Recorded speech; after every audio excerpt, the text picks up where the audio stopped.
एक नौजवान बेटी अपने बाप से पूछती है, अब्बा जान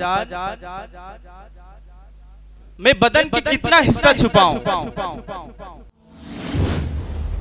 Welcome to my channel.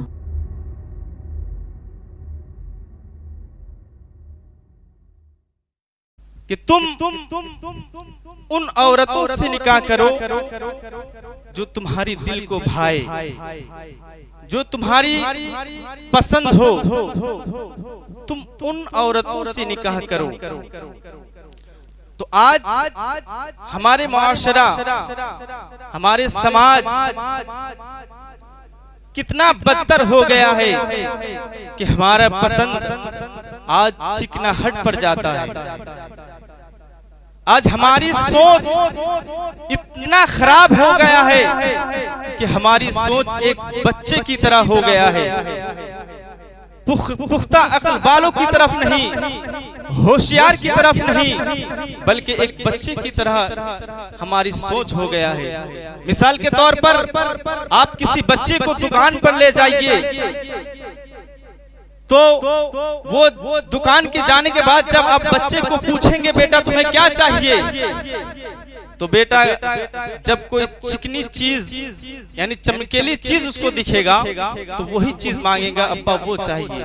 फिर उसके बाद दूसरी चीज चमके उससे ज्यादा चमकने लगे तो उस पे हाथ लगाता है कि वो चाहिए। तो हमारी सोच आज बच्चे की तरह हो गई है। हम जो निकाह करने जाते हैं तो औरतों के क्या देखने से निकाह होता है? हमारी पसंद क्या होनी चाहिए, हमें क्या देखना चाहिए? तो हम सफेद चमड़ी देखते हैं। हालांकि हजरत जुलेखा बहुत खूबसूरत थी, उनकी बात और है और हमारी बात और है।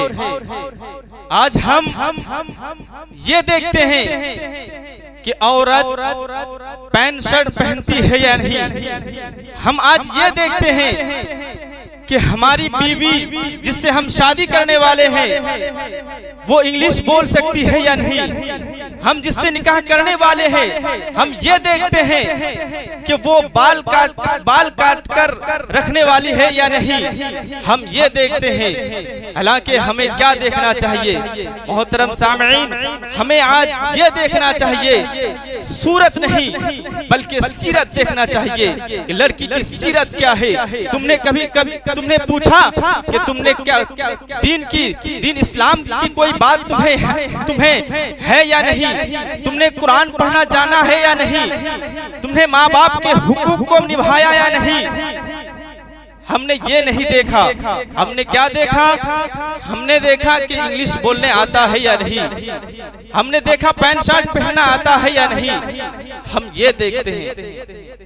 हालांकि सूरत नहीं बल्कि सीरत देखना चाहिए। आज हमारे खानदान में अगर कोई रिश्ता आ जाए और खानदान वालों को भी देखना चाहिए, खानदान उसका खानदान कैसा है।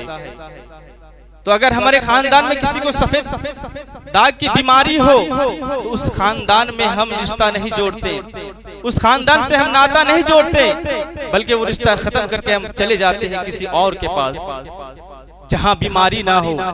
तो मैं कहना चाहता हूं कि तुमने जो वो खानदान को देखा कि उस सफेद दाग के लिए तुमने रिश्ता तोड़ दिया,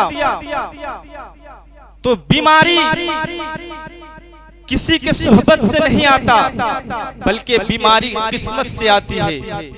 बीमारी किस्मत से आती है, सोहबत से नहीं। हजरात, तो हमारे मुआशरे की आज हालत ये है। और आज हमारे मुआशरे की लड़कियां, आज मैं एक प्रोफाइल किसी का देख रहा था तो उसमें एक बहुत अच्छी बात लिखी हुई थी। एक नौजवान बेटी अपने बाप से पूछती है, अब्बा जान मैं बदन के कितना हिस्सा छुपाऊं? मैं बदन के कितना हिस्सा छुपाऊं? तो वालिद साहब ने प्यार से कहा, बेटी जहन्नम की आग तुम जहां जहां बर्दाश्त कर सकती हो उसको खुला रखकर तुम पर्दा करो। ये कितनी अच्छी बात है। और हमारी आज इस्लाम की बेटियां बाजारों में बेपर्दा घूम रही है। आज सर पर दुपट्टा नहीं है। ये हमारी इस्लाम की आज बेटियां हैं। हजरात, मैं आप लोगों से गुजारिश करूंगा कि आप दावत इस्लामी की एक इस्लाह हजरत अल्लामा मौलाना इलियास अख्तर कादरी दामतुहुम बरकातुहुम आलिया ने कितनी अच्छी बात कही है कि मुझे अपनी और सारी दुनिया के लोगों की इस्लाह की कोशिश करनी है। तो पहले मैं अपने आप की इस्लाह करूं, उसके बाद दूसरे की इस्लाह करूं। हजरात, मैं अपनी तकरीर को यहीं पर मुकम्मल करता हूं। अगर कुछ बोलने में, कहने में कोई भी गलती हुई हो, लिल्लाह माफ फरमाए। वाखिर दवाना अल्हम्दुलिल्लाहि रब्बिल आलमीन।